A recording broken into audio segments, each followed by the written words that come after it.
The following story is based on a myth told by the Shawnee people of North America. The story is similar to other star myths told all over the world in that it features an encounter and marriage between a human and a supernatural star person who is visiting Earth from a separate heavenly realm. The story explains how the semicircular constellation Corona Borealis came to have its gap on one side. The fact that the constellation is shaped a little like a basket seems to play a role in the story as well.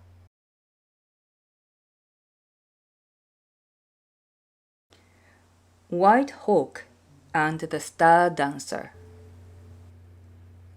White Hawk was a young man who belonged to the Shawnee people. He was an expert at tracking and hunting, and had acquired much knowledge of different animals and their powers and habits. He often wandered alone through the woods, not returning to his village for days at a time. One evening, when White Hawk had wandered farther than ever before, he came upon a clearing in the woods. Standing at the edge of the clearing in the shadow of the trees, he was witnessed to an astonishing sight. White Hawk watched as a glowing object descended toward the center of the clearing from high up in the sky.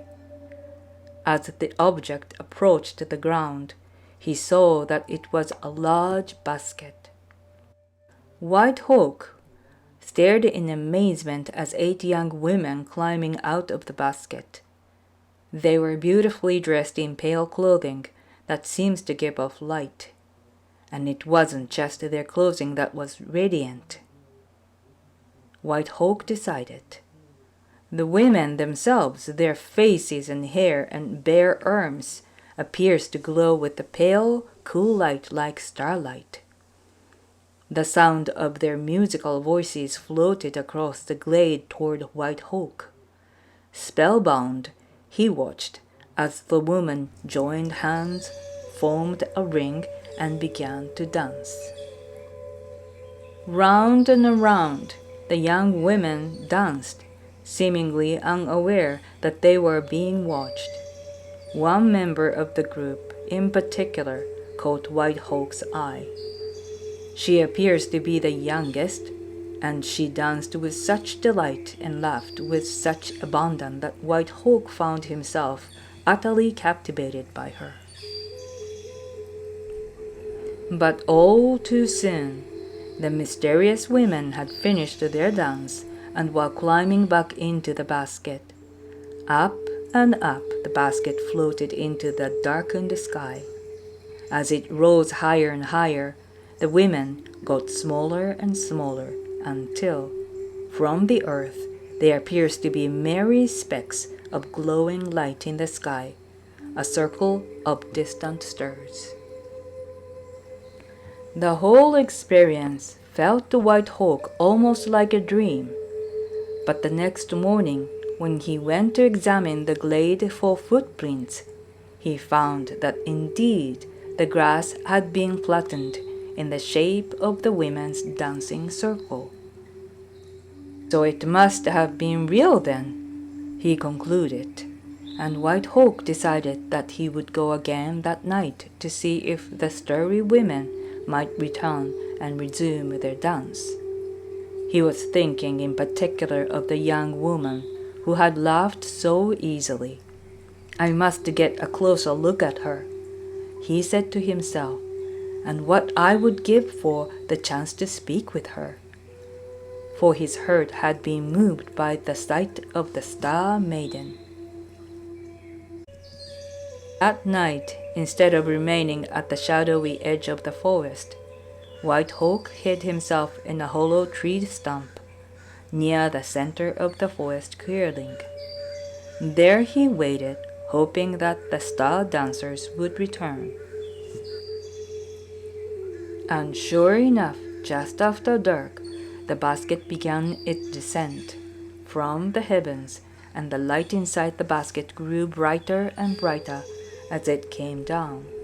Then 8 women, who glowed with wondrous, supernatural light, were climbing and leaping out of the basket, with smiles on their bright faces. Once again, the women joined hands and began a circular dance. This time, White Hawk got a much clearer view of the dance and dancers. From his hiding place in the hollow tree stump, he could see everything. The dance was graceful and elegant, but also full of fun and joy. White Hawk's gaze again locked upon the youngest-looking dancer, with her quick laughter and beaming smile. He felt his heart race just to look at her. Then, as had happened the night before, the revolving dance came to an abrupt end. When the dancers stopped and dropped hands, White Hawk was lucky to find his favorite dancer standing right before him. He desperately wanted to speak to her. The other glowing women were already walking back toward the basket, climbing in. He hadn't a moment to lose. "Wait!" White Hawk cried, rushing out from his hiding place. The star women all gasped in surprise and fear as White Hawk suddenly appeared among them. In alarm, they began rushing toward the basket at the center of the clearing and clambering inside. "Quick, quick! We've been seen! We must leave!" they cried. "No, wait, don't go!" White Hawk begged. He was speaking particularly to the young star maiden who was standing before him, and when she paused and looked into his eyes, he reached out his hand for hers. "You don't need to leave so soon," said White Hawk. "Stay with me a while," he implored her. "Come, sister, quick, quick!" the other women were calling from the basket, which had already begun its lift-off. But the Star Maiden seemed uncertain whether to go with her sisters or to stay with White Hawk. "Let me show you around my world," White Hawk offered. By now the basket was hovering above the glen. The Star Maiden looked from the basket filled with her star sisters to the young man whose hand she held. "She seems to be struggling to make up her mind." "All right," the Star Maiden said to White Hawk at last. "I will stay, just for one night and day, and you will show me your world." As she continues to hold his hand while they both watched the basket ascend up into the heavens, and the glowing figures inside it grow smaller and smaller, until at last the women in the basket appears to be nothing more than starry points of light in the night sky. That evening and all the next day, White Hawk and the Star Maiden laughed and talked and sang together while they explored the forests and the fields of the earth. The Star Maiden was amazed by everything White Hawk showed her, and he had never been happier in his life. The one night and one day turned into many days and then weeks. Eventually, White Hawk brought the Star Maiden back to his village and introduced her to his people. After more time went by, White Hawk and the Star Maiden married. Then they had a son. They were a happy family at first. But after not too long, things began to change. The Star Maiden now often seems very sad and depressed. "What is the matter?" White Hawk asked his wife one day. "I am missing my parents and sisters," said the Star Maiden sadly. "And I miss my world, For I'm not a daughter of the earth, but of the sky," she said. "I will never feel at home here on the ground." "But this is your home now," White Hawk insisted. "You are part of my family, the mother of my son." "Our son has another family too," the Star Maiden reminded White Hawk. "It makes me sad to think that he will never meet his aunts or grandparents," she said, "or have the chance to see the earth from up above." White Hawk tried his best to cheer his wife. Still, these conversations began to occur more and more frequently.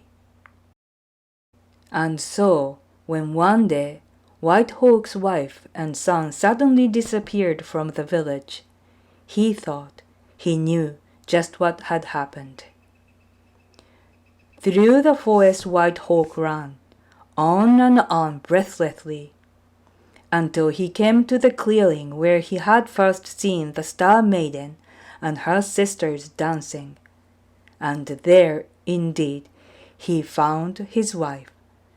She had woven a large basket from grasses and reeds and was just in the process of lifting their son into the basket when White Hawk arrived on the scene. "Please," he begged his wife, "don't take our son away. Don't go." "I must go back to the place where I belong," said the Star Maiden. "I'm homesick for the skies." "The place we belong is together," White Hawk insisted. "Then come with me," the Star Maiden said, as she stepped into the basket, and she held out her hand. And so White Hawk climbed into the basket and went for a time up to live among the stars. But he found he couldn't be happy in the realm of the stars any more than his wife could be happy on earth. He missed the forest and the clearings and the animals. He felt out of place. "I want to go back to earth," he said to his wife. "But I won't go back without you," he added miserably, "or without my son." The couple seems to be at an impasse. It seems that they were doomed to be unhappy no matter where they went. But then, one day, the Star Maiden's father, the White Star King, stepped in. "My daughter and my son," he said, "I think I have a solution to your problem. If you live between the heavens and the earth, a little in both places at once, then you can both be happy." "But how can we do that? How can we live in both places at once?" White Hawk and the Star Maiden wanted to know. Then the Star King turned his daughter and grandson and son-in-law all into hawks, and it is in that form that they have remained to this day, soaring between the heavens and the earth. And as for the Star Maiden's sisters, they still come down to earth from time to time to dance. If you are particularly lucky, you might spy them in a forest glade some summer evening, just as White Hawk did. But most of the time, these days, the Star Sisters remain in their home in the skies. If you want to see them, you must look up. Without their youngest sister, their circle is no longer complete, and it consists of 7 stars instead of 8. You can see the empty space the Star Maiden occupied before she left the circle and became the soaring hawk, that she is today.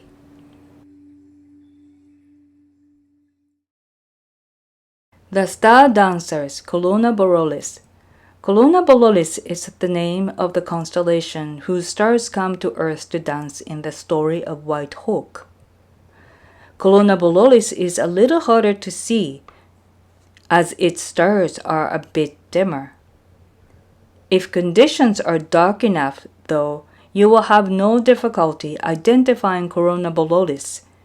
It basically looks like the letter C, or you might imagine it to look like a basket.